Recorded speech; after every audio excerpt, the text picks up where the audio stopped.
All right, so today we're diving into a story of, well, you could say legends. Legends. Yeah, legends in the insurance game, believe it or not. Okay, I'm intrigued. We're talking about Charles and Frederick Bigelow, a father and son who, how do I put this? Well, they took the St. Paul Fire and Marine Insurance Company, The St. Paul, sure. yeah, from, just a regional company Right. to a global giant, a powerhouse. A powerhouse. Wow, that's quite a journey. It really is, and we're going deep into how they did it, how they steered the company through some really massive historical But events. like major upheavals. Exactly, but it's more than that. They Uh, didn't just, weather the storm. And this is the really interesting part, they actually shaped the entire industry. they shaped the industry. Now that's what I call leaving a mark. Oh. Exactly, and that's what we're digging into today. Their leadership, their vision, the whole nine yards. I'm ready. Let's dive in. Perfect. Yeah. So let's start with Charles H. Bigelow, the father. Picture this. It's the late 1800s, the St. Paul. It's a young company, still finding its footing. Just starting out, finding their way. Exactly. And then, boom, the Great Chicago Fire. Oh, wow. Talk about trial by fire, literally. No kidding. I mean, this wasn't just any fire. This was a catastrophe. Absolutely. The scale of the destruction was unimaginable. I mean, for the insurance industry. It was a nightmare scenario, A right? complete nightmare. Many insurers, they couldn't handle it, couldn't honor their commitments. They were ruined. Wiped out, bankrupt. And that's where Charles comes in, facing this mountain of claims. I mean, can you imagine the pressure? Inconceivable pressure. Most people, they would just, I don't know, throw their hands up. Cut their losses and run. Exactly. But not Charles. He makes this, I don't know, what would you call it? A bold move. Yeah, bold, a gutsy call. He says, the St. Paul will honor every single claim. Every single one. Every single one, no matter what. Wow, that's incredible, but also incredibly risky. Oh, it was incredibly risky. It nearly bankrupted them. But Okay. it was a turning point, a defining moment. Because it sent a message about integrity, about trustworthiness. Exactly. And in the insurance world, Your word is everything. everything. And that's what Charles understood. He understood that trust, that reputation. It's not just some, feel-good thing. Right. It's a competitive advantage, maybe even the ultimate competitive advantage. Yeah. Absolutely, and it's a lesson that I think a lot of companies today they could learn from, Oh, for sure. Short-term gains versus long-term reputation. It's a timeless dilemma. Timeless. But Charles, he wasn't just about weathering storms. He was also, he was a forward thinker. Oh, in what way?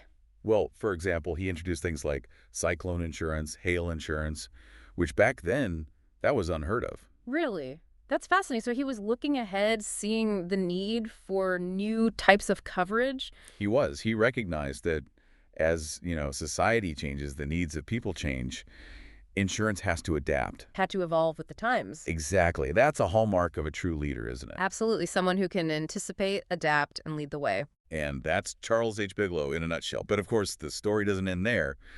Stay tuned, because up next, we're going to meet his son, Frederick.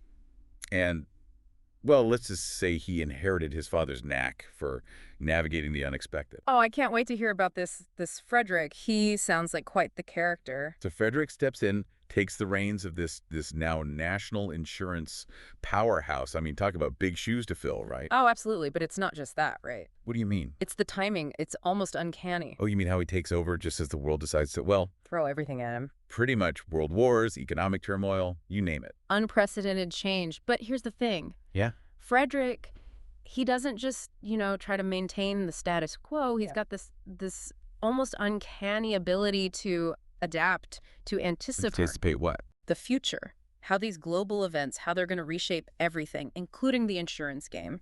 So he's not just reacting, he's thinking steps ahead. Exactly. And that's a rare quality, especially in times of, well, chaos. Well, take World War I, for example. Yeah. I mean, how do you even begin to assess risk when you have submarine warfare disrupting global trade, It was, well, uncharted territory. to say the least? But Frederick, he understood something crucial. What's that? In times of uncertainty, people, businesses, they crave stability. Makes sense. So how does that play into, the insurance world? Well, it's simple, really. People need to know that someone has their back, that someone's looking out for them. And that's where the St. Paul comes in. Exactly. So Frederick, not only does he, skillfully manage the losses from the submarine attacks. Which, by the way, couldn't have been easy. Oh, not at all. But then he does something, well, Something audacious. Audacious, how so? He insures properties against Zeppelin raids. Zeppelins? Are we talking about the big airships? The very same. But that seems almost, I don't know. Whimsical. Yeah, I mean, today, sure, but back then, those raids, they were terrifying, causing real damage. Oh, absolutely. No one else would touch it. Insuring against something like that, it seemed insane. So why take that risk? Because Frederick, he saw the bigger picture. Which was? It was a defining moment, an opportunity to make a statement. What kind of statement? By stepping up, by insuring against a threat no one else would, he was saying, look, we're not afraid, we're here, we're in this with you. Wow, so it wasn't just about the Zeppelins, it was the message it sent. Precisely, and that message, it resonated with people, it built on that foundation of trust that Charles, his father, had established. So he's playing the long game, just like his dad. Exactly. But Frederick, he wasn't content with just, navigating existing risks. Right, he was always looking for new opportunities. He was always looking ahead, and that's what led him to, inland marine insurance. Inland marine, okay, you're going to have to explain that one to me because I'm drawing a blank. Sure. It's a bit of a misnomer, honestly. How so? Well, it's not really about, ships at sea. Right. It's about goods in transit over land. Okay, so like what, trains, trucks, that sort of thing? Exactly. Railroads, trucking, even shipments moving through warehouses, that sort of thing. And Frederick, he saw this as a growing market. He did. He saw that as these modes of transportation, as they became more sophisticated, more vital to the economy, the need for specialized insurance, it would explode. He was connecting the dots, seeing how these emerging industries, how they were changing the whole game when it came to risk. Precisely. And that's, I think, what sets him apart, this ability to not just react to the present, but to anticipate the future, to see where things are headed. And to not be afraid to make, bold moves. Exactly. Even if it means, venturing into uncharted territory. Which, let's be honest, he did a lot of. He did, and that's part of what makes his story so compelling, but it wasn't just about expanding into new areas of insurance. Right, there was more to it than that. He also diversified within the St. Paul itself. What do I mean? He created new companies, but under the larger, the St. Paul umbrella. Oh, I see, kind of like, creating subsidiaries. Exactly, like the St. Paul Mercury Insurance Company or the Mercury Indemnity Company. And they allowed him to branch out, to offer things like disaster insurance, liability insurance, you name it. So he's spreading the risk not just for the company's clients, but for the St. Paul itself. Exactly. He's diversifying their portfolio, just like a savvy investor. And that's just smart business. It is. And this foresight, this strategic thinking, it really paid off when the Great Depression hit. Oh, man, talk about a test of leadership, of resilience. No kidding. I mean, businesses were going under left and right, unemployment through the roof. It was a dark time for everyone. It really was, but the St. Paul, under Frederick's leadership, they not only survived... They did more than survive, didn't they? They didn't lay off a single employee. Not one. Not one, and they didn't cut salaries either. Wow. I mean, in the middle of the Great Depression, that's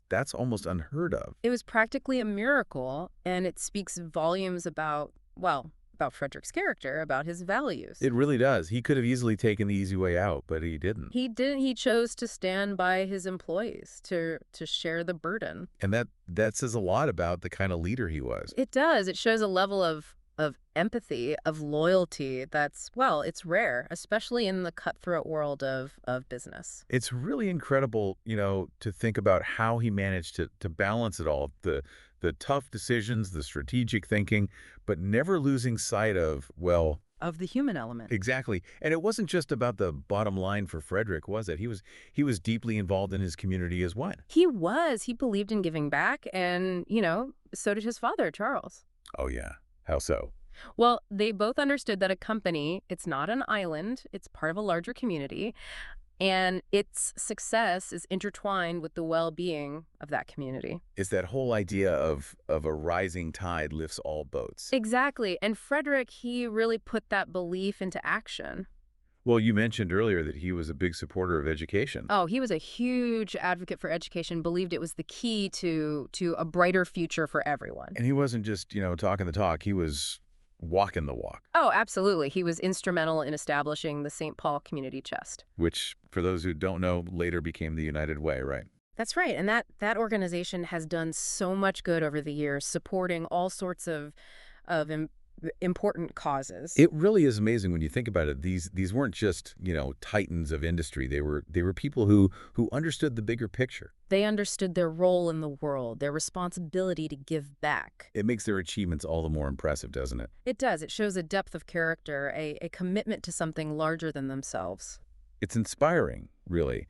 So as we kind of, wrap up this deep dive into the lives of Charles and Frederick Bigelow, if you had to pick one enduring lesson, something that we can all take away from their story, what would it be? Oh, that's a tough one. There's so many. I know, right? Yeah. But if you had to pick just one, All right. Well, I think it would have to be the power of adaptability, the ability to roll with the punches, to embrace change. because the world, it never stands still, does it? Never. It's constantly changing, evolving, and if you're not willing to adapt, to evolve with it, well, you're going to get left behind. And the Bigelows, they were masters of adaptation, weren't they? They were. They saw change not as a threat, but as an opportunity. And they weren't afraid to, well, to shake things up a bit. Not at all. They were innovators, pioneers, and they showed that with the right mix of integrity, of vision, and that willingness to embrace the unknown, you can achieve incredible things. Maybe even, shape the future along the way. Exactly. And that's a powerful message, one that resonates just as strongly today as it did back then. Absolutely. Well, hey, listen, this has been a fascinating conversation. Thank you so much for diving into this with me. My pleasure. It's been a real treat to revisit the legacy of the Bigelows, a legacy that continues to inspire today. It does. And, it makes you wonder, what kind of legacy will we leave behind? What will people say about us, about our time? It's a question worth pondering, isn't it? It is. It is. Well, on that note, I think we'll wrap things up here. But to everyone listening, thank you. Thank you for joining us on this deep dive into the world of insurance, leadership, and the power of human resilience.